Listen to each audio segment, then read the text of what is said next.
Hey guys, welcome back to my channel Akanksha aspiration. Hope you all are doing good. अगर आप बिहार शिक्षक भर्ती की प्रिपरेशन कर रहे हैं और आप क्लास 6 to 8 के टीचर बनना चाहते हैं, आपका बैकग्राउंड मैथ्स और साइंस का है, तो आप मेरे चैनल से जुड़ सकते हैं, क्योंकि मैं अपने चैनल पर साइंस से रिलेटेड पूरी एक सीरीज चला रही हूँ जिसमें मैं पूरा साइंस आपका एक मंथ में कवर करूंगी। उसके सारे टॉपिक साइंस के, चाहे फिजिक्स के हों, केमिस्ट्री के हों या फिर वो बायोलॉजी के हों। साथ ही सारे टॉपिक्स खत्म होने पर मैं एक एक टॉपिक के आपको इंपॉर्टेंट क्वेश्चंस भी करवाऊंगी और ये सारी चीजों के पीडीएफ आपको मेरे टेलीग्राम चैनल पर मिल जाएगा। मैं टेलीग्राम चैनल का जो लिंक है वो डिस्क्रिप्शन बॉक्स में डाल दूंगी, आप जाकर उसे वहां से देख सकते हैं। इस सीरीज में, साइंस की सीरीज में, मैंने पहले भी 2 वीडियोस बनाए हैं जिसमें न्यूट्रिशन इन प्लांट्स और न्यूट्रिएंट्स के बारे में मैंने बताया है। आज मैं आपको न्यूट्रिशन इन ह्यूमन बीइंग के बारे में बताऊंगी और टाइम काफी कम बचा हुआ है, तो आप अपनी प्रिपरेशन प्लीज अभी से स्टार्ट कर दीजिए। तो बिना टाइम वेस्ट किए स्टार्ट करते हैं आज का वीडियो। तो टॉपिक है न्यूट्रिशन इन ह्यूमन बीइंग। आपको समझना होगा कि जो न्यूट्रिशन है, मतलब ये जो पूरी प्रोसेस है ह्यूमन बीइंग्स यानी कि हमारे अंदर 5 स्टेप्स में होती है। जो पहला स्टेप है वो है इंजेशन। इंजेशन मतलब होता है टेकिंग फूड। जब हम फूड का इंटेक करते हैं, फूड लेते हैं, that process is called ingestion. Next है डाइजेशन। डाइजेशन में क्या होता है, complex food breaks down into simple food. जब कॉम्प्लेक्स फूड सिंपल फूड में कन्वर्ट होता है तो उस प्रोसेस को कहते हैं डाइजेशन। थर्ड है absorption. Absorption, digested food absorption. इसमें क्या होता है कि जब आपका फूड डाइजेस्ट हो जाता है तो स्मॉल इंटेस्टाइन में वो फूड जितना भी आपका डाइजेस्टेड है वो एब्जॉर्ब होता है। नेक्स्ट है assimilation, utilisation of absorb food, यानी कि आपका फूड जो एब्जॉर्ब हुआ है अब आप उसको यूटिलाइज करेंगे। Utilise in the form of, आप कोई भी काम कर रहे हैं उन चीजों में वो यूटिलाइज होगा। नेक्स्ट और लास्ट है आपका इजेशन, यानी कि removal of undigested food through anus, यानी कि अब जो फूड ऐसा था जो वेस्ट था, जो डाइजेस्ट नहीं हुआ, वो एनस के थ्रू पास हो जाएगा। तो ये 4 आपके 5 स्टेप्स हैं, इंजेशन, डाइजेशन, एब्जॉर्प्शन, एसिमिलेशन और इजेशन। ये आपको पता होना चाहिए। ये कभी कभी प्रॉपर इसको अरेंज करने के लिए भी पूछता है कि इंजेशन पहले होता है, डाइजेशन पहले होता है कि एब्जॉर्प्शन होता है। तो आपको पहले पता होना चाहिए कि इंजेशन सबसे पहले होता है, intake of food, then digestion, then absorption, assimilation and egestion.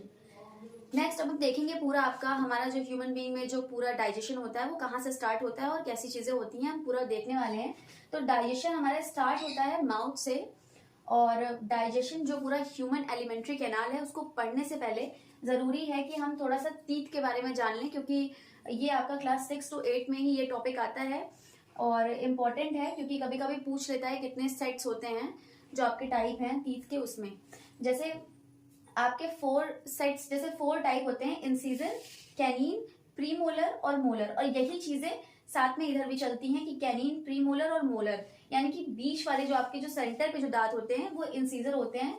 4 set होता है, यानी कि आपके ईच जॉ में 4 दांत होंगे, यानी कि ये टोटल आपके 8 होंगे। 8 इंसीजर टीथ्स होते हैं और ये आपके किस में हेल्प करते हैं, कटिंग में, फूड को कट करने में हेल्प करते हैं, यानी कि उसको स्मॉल, जो आप फूड लेते हैं उसको स्मॉल पार्ट्स में कट करते हैं, डिवाइड करते हैं। नेक्स्ट है आपके कैनिन। इंसीजर के जो 4 टीथ्स होंगे उसके जस्ट बगल में 2 टीथ लगे होंगे, 2 सेट्स, वो कैनिन के होंगे। एक्चुअली 2 सेट मैंने लिखा है यहाँ पर, ये 1-1 होगा, 1-1 का सेट होगा। एक कैनिन इधर है, एक कैनिन इधर है, इसलिए यहाँ पे मैंने 2 सेट्स लिखा था। और ये टीयरिंग में हेल्प करता है। जो चीड़ फाड़ वाले जो दांत नहीं होते वो है ये, मोस्टली आपने देखा होगा डॉग्स वगैरह में, कैट्स वगैरह में ऐसे होते हैं। तो वो कैनिन दांत होते हैं जो अलग से दिखते हैं, नोकीले से एकदम। इंसीजर के बगल में एक होते हैं। फिर प्रीमोलर, ये 4 का सेट होता है, 2 आपके कैनिन के बगल में होते हैं और 2 इंसीजर में, जब आपका कैनिन है इसके भी बगल में 2 होते हैं। तो ये आपका 4 सेट बनता है और आपके जो नीचे वाला जो है उसमें भी आपका ये 4 का सेट होगा, यानी कि टोटल ये 8 होंगे। इसी तरह कैनिन आपके टोटल कितने होंगे, 4, और इंसीजर आपके 8 होंगे। लास्ट में आपका जो ये प्रीमोलर है, 4 सेट होगा और ये किसमें हेल्प करता है, ब्रेकिंग में। कुल मिला के इनका काम ब्रेकिंग का ही होता है। और लास्ट में मोलर होते हैं, ये 6 सेट होते हैं, 3 ईच साइड में होते हैं इंसीजर्स के, 3 इधर होंगे प्रीमोलर के बगल में, और सेम इसी तरीके से उधर इस साइड में भी होगा इंसीजर के। जैसे पहले इंसीजर है, फिर कैनिन का 1 होगा, कैनिन इधर भी 1 होगा। नेक्स्ट प्रीमोलर के 2 टीथ इधर, 2 इधर, और मोलर के 3 इधर और 3 इधर, इसलिए 6 का सेट बनेगा। और ये ग्राइंडिंग में हेल्प करता है। मिक्सी में हम लोग ग्राइंड करते हैं ना और ज्यादा उसको ब्रेक डाउन के लिए, तो वही इसका यहाँ पे काम है। और टीथ का अगर ओवरऑल काम देखें तो मैकेनिकल ब्रेकडाउन ऑफ फूड है। यानी कि मैकेनिकली फूड को ब्रेक डाउन करना ही टीथ का काम होता है। आई होप कि आपको ये समझ में आया होगा कि ये इंपॉर्टेंट है। इसके बारे में हम देखेंगे ह्यूमन एलिमेंट्री कैनल। अब हम देखने जा रहे हैं ह्यूमन एलिमेंट्री कैनाल। पूरा डाइजेस्टिव सिस्टम का जो फिगर है उसको एक एक करके समझेंगे। तो पहली बात तो डाइजेशन की जरूरत इसलिए होती है क्योंकि जो डायरेक्ट आपका जो प्रोटीन कार्बोहाइड्रेट जो आपके खाने में प्रेजेंट होता है, हम डायरेक्ट उससे हमारी बॉडी न्यूट्रिएंट नहीं एब्जॉर्ब कर सकती, नहीं निकाल सकती जब तक वो सिंप्लीफाइड फॉर्म में कन्वर्ट ना हो। तो डाइजेशन की प्रोसेस में आपका स्टार्च कन्वर्ट होता है ग्लूकोज में, प्रोटीन कन्वर्ट होता है अमीनो एसिड में, फैट कन्वर्ट होता है फैटी एसिड और ग्लिसरॉल में, और तब जाके हमारी बॉडी इसको एब्जॉर्ब कर पाती है।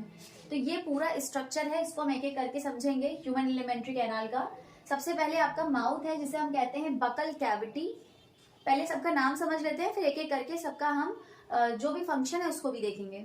नेक्स्ट है आपका ईसोफेगस जिसको हम फूड पाइप कहते हैं। फिर आपका लीवर है, ये आपका लीवर से अटैच स्टमक, और ये गॉल ब्लैडर, ये आपका पैनक्रियाज है, large intestine and small intestine, last में आपका एनस है।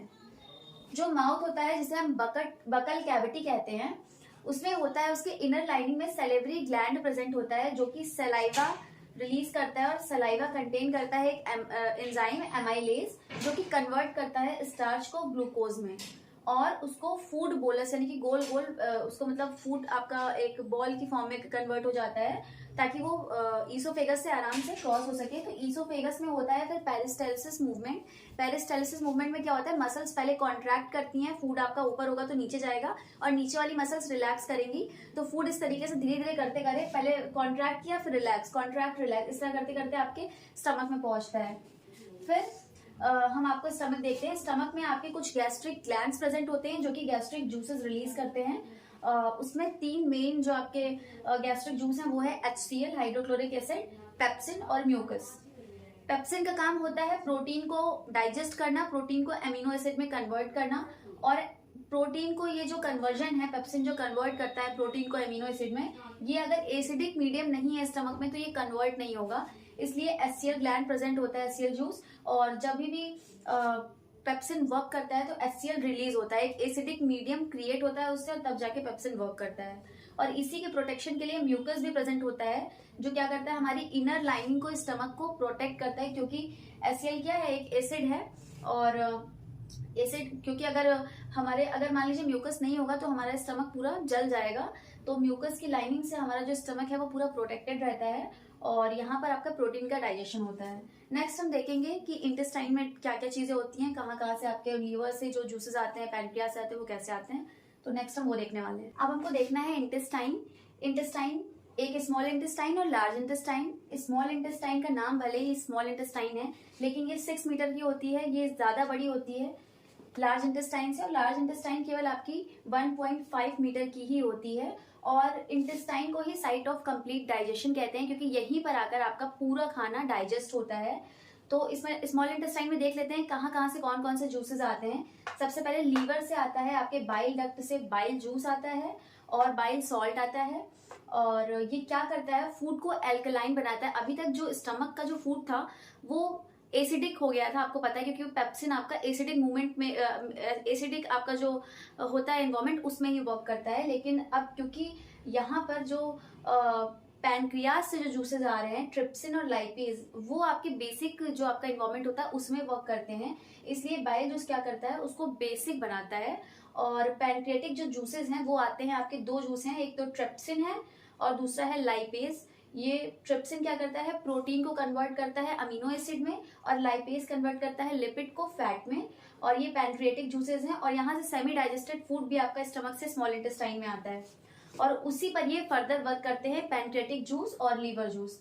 बाइल सॉल्ट का क्या काम होता है, बाइल सॉल्ट आपका इमल्सिफिकेशन ऑफ फैट करता है, यानी कि फैट के जो बड़े ग्लोब्यूल्स होते हैं उसको ये छोटे छोटे पार्ट्स में डिवाइड करता है, छोटा छोटा बना देता है। उसके बाद लाइपेज इस पे वर्क करता है और इसको दोबारा से मतलब फैट में कन्वर्ट कर देता है, फैटी एसिड और ग्लिसरॉल में। और उस जब पूरा डाइजेशन हो जाता है तो स्मॉल इंटेस्टाइन में आपके विलीज प्रेजेंट होती हैं, विलीज क्या करती हैं, सरफेस एरिया को बढ़ाती हैं जिससे कि मैक्सिमम एब्जॉर्प्शन हो सके, जो न्यूट्रिएंट्स हैं उनका मैक्सिमम एब्जॉर्प्शन हो सके। अगर कोई चीज सीधी होगी तो एब्जॉर्प्शन कम होगा, लेकिन अगर कोई चीज अगर ऐसे होगी तो एब्जॉर्प्शन के लिए जो सरफेस एरिया है वो उसको ज्यादा मिलेगा, तो एब्जॉर्प्शन ज्यादा होगा। और इसमें बहुत इस तरह की मतलब बहुत ही ज्यादा विलीज प्रेजेंट होती हैं जिससे बहुत ज्यादा अपने यहाँ पे एब्जॉर्प्शन हो पाता है अच्छे से। और जो कुछ रह जाता है वाटर एब्जॉर्प्शन, कुछ चीजें वो लार्ज इंटेस्टाइन में आती है और यहाँ पर दोबारा से वाटर का एब्जॉर्प्शन होता है। और फिर जो आपका अनडाइजेस्टेड फूड है वो एनस के थ्रू निकल जाता है, और एनस में एक एनल स्फिंक्टर प्रेजेंट होता है, वही आपके जो स्टूल है उसको कंट्रोल करता है, रेगुलेट करता है कि आप, ऐसा नहीं कि आपको कभी भी आपको स्टूल ऐसा फील हुआ कि स्टूल पास होनी है लेकिन तुरंत आप चले गए, आप कंट्रोल कर सकते हैं थोड़ी देर के लिए, तो वो वहां पे एनल स्फिंक्टर काम करता है। तो ये था पूरा आपका human alimentary canal. I hope कि आपको ये समझ में आया होगा। आज के लिए इतना ही। So this is it, thank you for watching.